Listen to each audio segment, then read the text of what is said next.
Artline Occhialeria, dal 1994 il vero artigianato italiano, un cuore totalmente friulano. Quando il Made in Italy è vero Made in Italy. Artline Occhialeria, a Forni di Sopra, www.artlineocchialeria.com.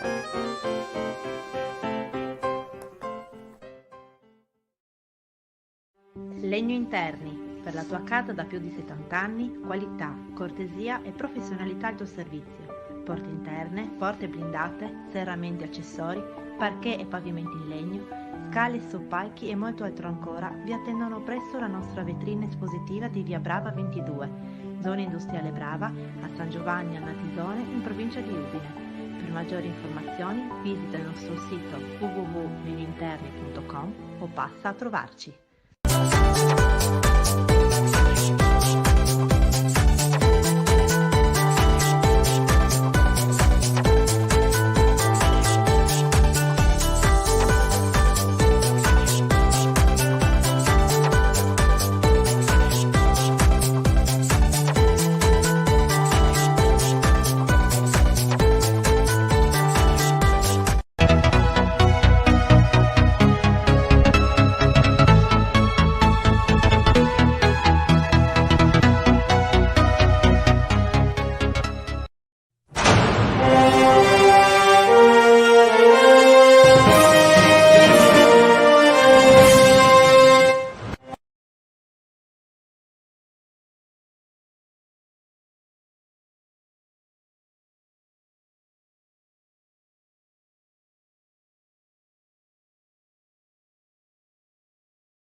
Eccoci qua, dicevo buongiorno e buon lunedì a tutti. Come ogni lunedì si inizia bene. Saluto intanto in bassa frequenza il nostro ospite che è già collegato, che è Giuseppe Napoli, presidente della Federsanità ANCI del Friuli Venezia Giulia, e ve lo metto già in onda, eccolo qua. Buongiorno Presidente, che è da quelle parti? Beh, sta venendo un raggio di sole, quindi già cominciamo la settimana un po' meglio di come l'abbiamo finita. Ecco, tra l'altro questa mattina c'è stata un po' in varie fasce del Friuli, ci sono state anche delle grandinate, per fortuna niente di grave, però anche questo fenomeno, no, atmosferico molto particolare che si materializza in un periodo dove dovrebbe cadere la neve, invece vediamo la grandine, ma si dice che il tempo non si comanda, al tempo non si comanda, decide lui. Prima di parlare con lei, perché oggi tratteremo un argomento molto molto importante e sentito, andiamo a darvi due notizie di cronaca. Partiamo subito con la Guardia di Finanza, perché c'è stato un blitz nelle ultime ore da parte della Guardia di Finanza di Treviso, che ha scoperto 14 lavoratori regolari impegnati nel settore vitivinicolo. L'accertamento è stato svolto in due aziende, la prima ad Orsago, dove i finanzieri hanno sorpreso in un vigneto 6 pakistani, rigorosamente tutti in nero, cioè non era nessuno regolare, che erano stati forniti in appalto da un'ulteriore ditta operante nel Friuli occidentale. È stato poi accertato che nei confronti dei 6 extracomunitari non era stata inoltrata alcuna comunicazione preventiva di assunzione da parte del datore di lavoro.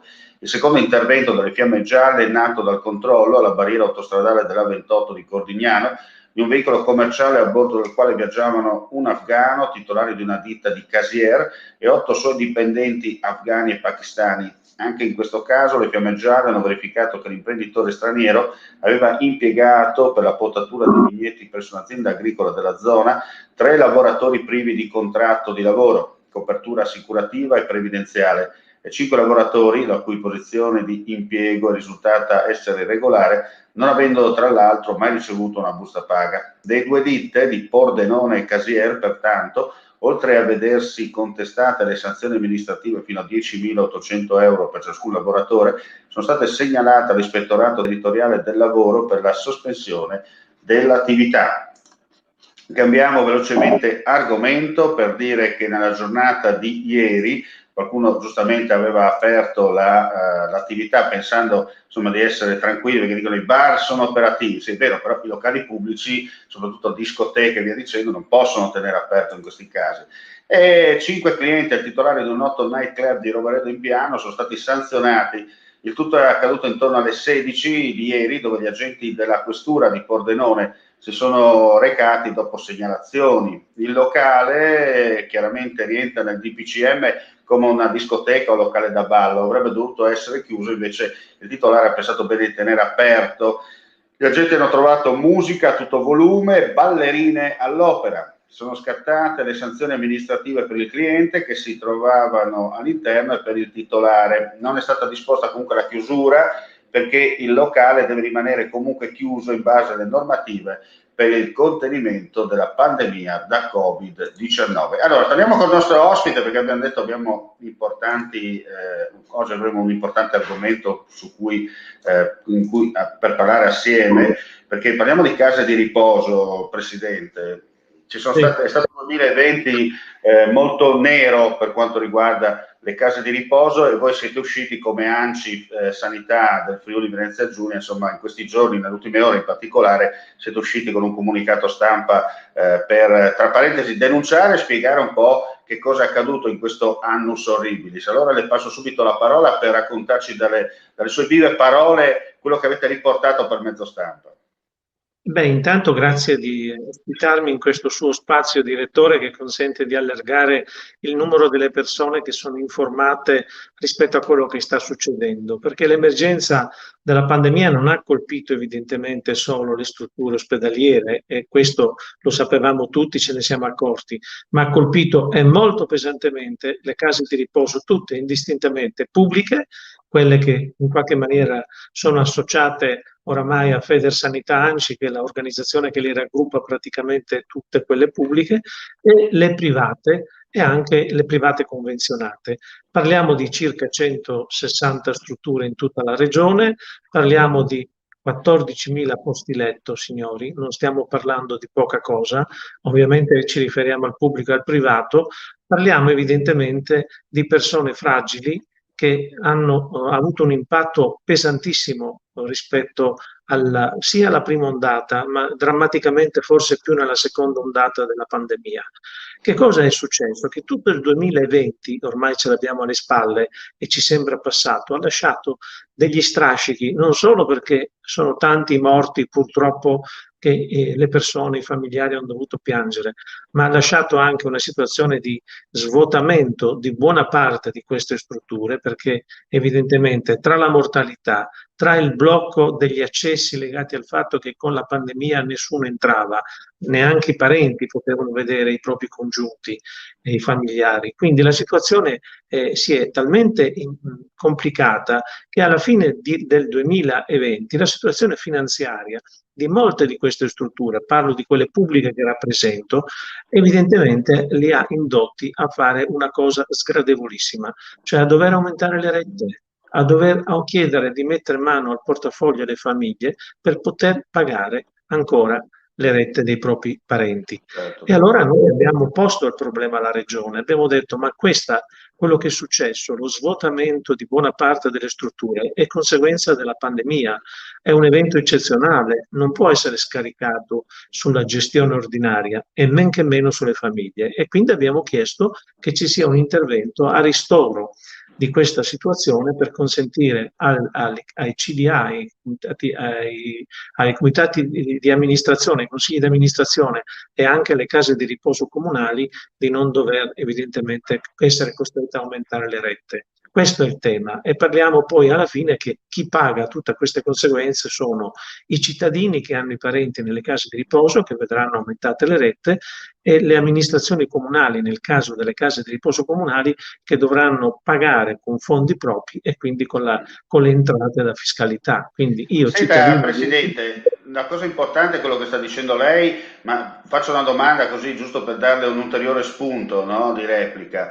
Mettiamo il caso che una persona che si trova, insomma un anziano, o comunque non è detto che per forza sia un anziano, una persona non autosufficiente che si trova all'interno di una casa di riposo comunale o privata. Ci sono problemi di pagamento delle rette. C'è il rischio che questa persona si trovi l'indomani mattina in mezzo alla strada, oppure ci sarà, tra parentesi, un periodo temporale per permettere, insomma, di mettere in regola la situazione?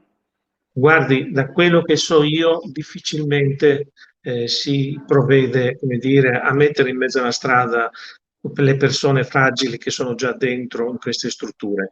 Le procedure sono evidentemente regolamentate per ogni singola casa di riposo o il comune hanno i regolamenti di organizzazione della struttura in cui prevedono che in caso di insolvenza o di mancati pagamenti si dà corso evidentemente a tutte quelle azioni di recupero delle risorse, come succede quando tu non paghi un debito, ma certamente l'estrema ratio di trovare gli anziani fuori dalla casa di riposo francamente non mi risulta. No, questa è una cosa importante, lei lo sa meglio di me, no? Da sottolineare in modo tale che magari chi ci sta ascoltando, che si trova nella situazione nella quale lei sta spiegando, insomma, almeno diciamo così, si cautela da una parte in attesa, insomma, di sistemare dall'altra. No? Direttore, suggerisco a queste famiglie che si trovano in questa situazione di recarsi ai servizi sociali di comune e di ambito, di rappresentare la situazione particolarmente pesante o pesante della famiglia che non può far fronte e di chiedere l'aiuto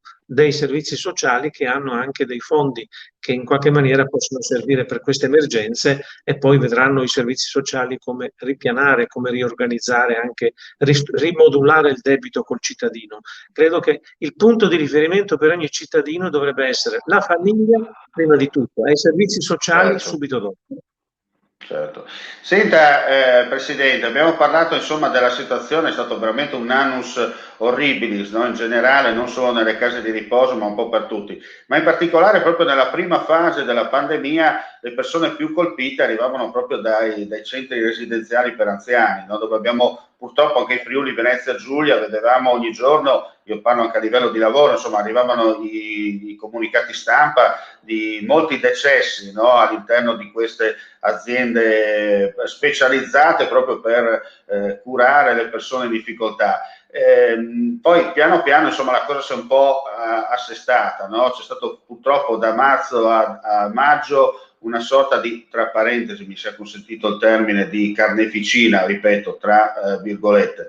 Poi però per fortuna le cose si sono un po' assestate, c'è stata una ripresa nel periodo del novembre, quasi dicembre. Ora sembra che le cose, insomma, anche per quanto riguarda insomma, le persone vittime del Covid, per quanto riguarda le case di riposo, si sia almeno oggi un po', diciamo così, tranquillizzata, no? Sì, confermo, direttore, lei ha fatto una rappresentazione molto puntuale.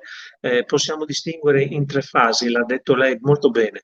La prima fase ha trovato oggettivamente impreparato il sistema e quindi ci si è mossi a mani nude. Vorrei ricordare ai suoi telespettatori che alla prima fase mancavano perfino i dispositivi di prevenzione individuale, quindi mancavano i guanti, mancavano le mascherine, mancavano i camici, quindi il personale anche delle stesse strutture ha continuato per un certo periodo a gestire la cosa, tra virgolette, in maniera coraggiosa, rimettendoci anche perché molte di queste persone sono rimaste contagiate e poi il virus evidentemente in persone magari ultra ottantenni con più patologie ha fatto quello che doveva fare, cioè poi ha portato alla morte di tantissime persone. La seconda fase ci ha trovato un po' più preparati obiettivamente, avevamo i dispositivi, le strutture avevano cominciato a imparare come affrontare la cosa, ma nel frattempo a mano si erano svuotate purtroppo dei tanti decessi che ci sono stati e anche del fatto che nessuno portava più nessuno in casa di riposo, perché le case di riposo hanno un turnover fisiologico. Ci sono le persone che col tempo, come dire, vanno avanti, muoiono ed vengono sostituiti da quelli che sono in lista d'attesa. Erano sparite le liste d'attesa, cosa che non si era mai visto nelle case di riposo. In alcune case di riposo pubbliche ci sono, ai noi, liste d'attesa e c'erano liste d'attesa molto lunghe.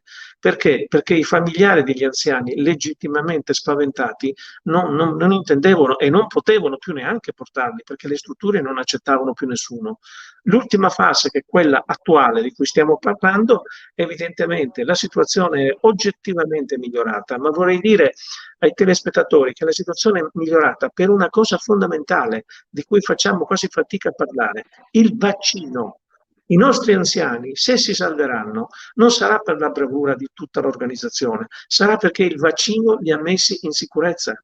Questa è l'unica vera chiave di lettura. Tra l'altro, guardi Presidente, se permette, proprio mentre io e lei stiamo dialogando in diretta per raccontare un po' quello che è stato il discorso legato alle case di riposo e alle persone anziane, proprio in contemporanea è in corso a Trieste la conferenza stampa da parte del Presidente della Regione Fedriga insieme al Vice Governatore Riccardi proprio sulla vaccinazione, in particolare delle persone anziane. Dunque stiamo parlando quasi in parallelo, io e lei, dall'altra parte c'è anche una conferenza stampa che sta spiegando un po' come funzionerà questa cosa, giusto per darle, come si dice, l'assist, per spiegare un po' la situazione in tempo reale, no? Che tanto anche i nostri telespettatori poi potranno seguire, perché abbiamo già messo un link in caso d'emergenza, possono tranquillamente anche seguirci facendo, sentendo quello che dice da una parte il Presidente della Regione e del suo Vice, e magari sentendo anche le sue parole come Presidente della Federsanità ANCI Friuli Venezia Giulia. Direttore, se posso sul tema della vaccinazione, oggi ho letto, immagino anche lei e i telespettatori con piacere, che parte la vaccinazione per gli ultra ottantenni, quelli che non sono in case di riposo, che sono spesso nelle nostre case o anche da soli. Ecco, quello sarà un altro passaggio strategico. Ricordiamoci che la maggior parte della mortalità in tutto questo periodo è di persone anziane. Prima li vacciniamo e prima li mettiamo in sicurezza. Ovviamente, accanto alla vaccinazione agli anziani, c'è la vaccinazione di tutti i soggetti, giovani e anche meno giovani, che sono addetti ai servizi pubblici, ai servizi sanitari, ai servizi sociosanitari, all'emergenza, al volontariato. Penso alle persone della Croce Rossa, di altre organizzazioni che portano gli anziani o che dovranno portare gli anziani a vaccinarsi e che andranno a casa. Ecco, quelle persone vanno vaccinate, evidentemente, quindi bisogna assolutamente accelerare. Ecco, il messaggio, se potessi dare un messaggio forte, è: più acceleriamo la vaccinazione e più in qualche maniera ci mettiamo alle spalle questa terribile pandemia. Più ritardiamo e più ovviamente conteremo il numero dei morti. Questo è il dato.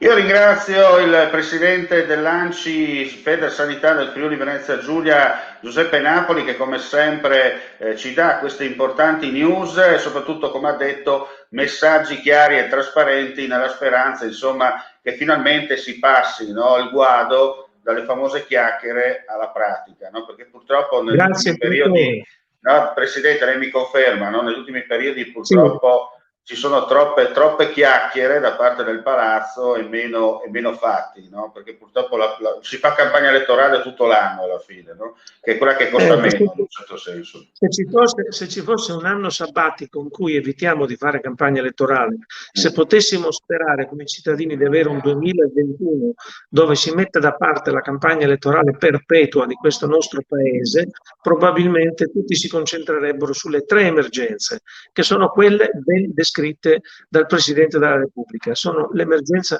sanitaria, l'emergenza sociale e non dimentichiamoci l'emergenza economica, perché questa pandemia lascia migliaia di persone senza lavoro, che sarà un altro tipo di pandemia che riguarda la situazione della tranquillità familiare. Quindi combattiamole tutte insieme se riusciamo, e poi c'è tempo l'anno prossimo, nel 2022-2023, di fare ognuno la propria parte politica. Certo. Sono perfettamente d'accordo sulle sue parole, perché secondo me, io le dico, è vero che noi siamo una repubblica parlamentare, se i numeri visto che lei è stato anche amministratore diretto di un comune e ha una certa dimestichezza, no, in materia, se i numeri ci sono, bisogna fare un governo per sistemare le cose. Chiaramente, se i numeri non ci sono e si è costretti ad andare ad elezioni, si andrà alle elezioni, ma io ho visto che insomma il Presidente Mattarella non è proprio uno che è nato ieri, no? E dunque ha capito la situazione e probabilmente, non dico che è arrivato l'uomo dalle grandi speranze o l'uomo della provvidenza, ma di certo questa volta chi ha sentito le parole del Presidente della Repubblica ha ascoltato bene, anche un sordo ci arriva, no? Io ho detto, probabilmente usando un termine friulano, non dico che ha usato Racli, ma no, più o meno quello è il messaggio, no? Tanto per essere chiaro. Perfettamente. Direttore, è proprio così. Siamo arrivati, come dire, all'ultima stazione. possiamo decidere di ripartire oppure possiamo decidere anche di farci molto male.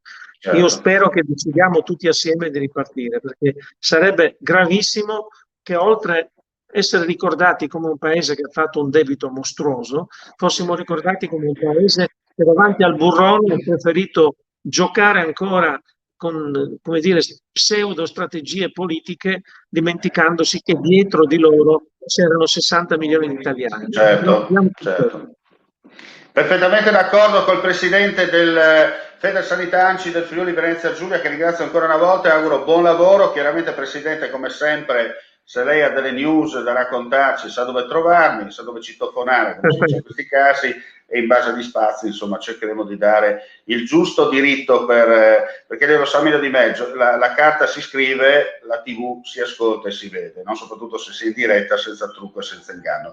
Grazie ancora e buon lavoro a lei. Grazie a voi, buon lavoro, grazie. Bene, io ringrazio, non ci sono altre notizie per quanto riguarda la pagina di cronaca di questa mattina, ci diamo appuntamento intorno alle 14:30 per linea diretta a giorno con alcuni servizi, dicevamo questa anche per il maltempo, no? Stiamo un po' tenendo d'occhio la situazione della grandine che stamattina ha fatto capolino sia qui in provincia di Pordenone ma anche in provincia di Udine, nella Pedemontana. Ci sono arrivati dei video che abbiamo subito caricato nella nostra pagina ufficiale, anche attraverso il nostro canale. Per fortuna, ripeto, niente di grave, è un po' atipico che l'8 di febbraio, insomma, grandini, ma non meravigliamoci perché al tempo non si comanda e non c'è neanche da meravigliarsi se la prossima settimana abbiamo 40 gradi, perché qui ormai tutto è possibile e niente impossibile. Cosa dire? Sono le 11:23, termina qui la diretta per quanto riguarda Info Friuli TV linea mattina. Se volete, è già operativa nella nostra pagina Facebook e anche attraverso il nostro sito friulitv.net la diretta da Trieste per quanto riguarda, insomma, l'intervento da parte del Presidente della Regione Massimiliano Fedriga e del suo vice Riccardo Riccardi in merito ai vaccini, che potete, ripeto, seguire in diretta in questo momento sulla nostra pagina e sugli altri social a noi collegati. E come si dice nella lontana provincia dell'Impero, mandi e alla prossima.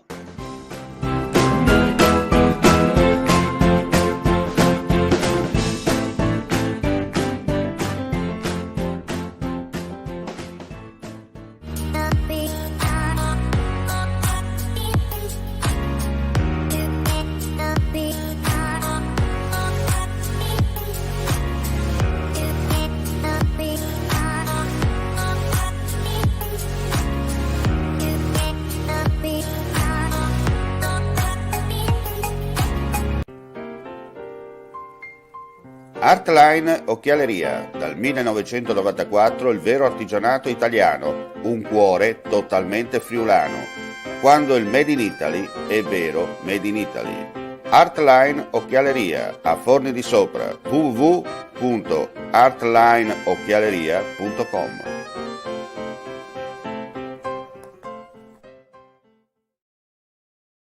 Legno Interni. Per la tua casa da più di 70 anni, qualità, cortesia e professionalità al tuo servizio. Porte interne, porte blindate, serramenti e accessori, parquet e pavimenti in legno, scale, soppalchi e molto altro ancora vi attendono presso la nostra vetrina espositiva di via Brava 22, zona industriale Brava, a San Giovanni a Natisone, in provincia di Udine. Per maggiori informazioni visita il nostro sito www.legnointerni.com o passa a trovarci.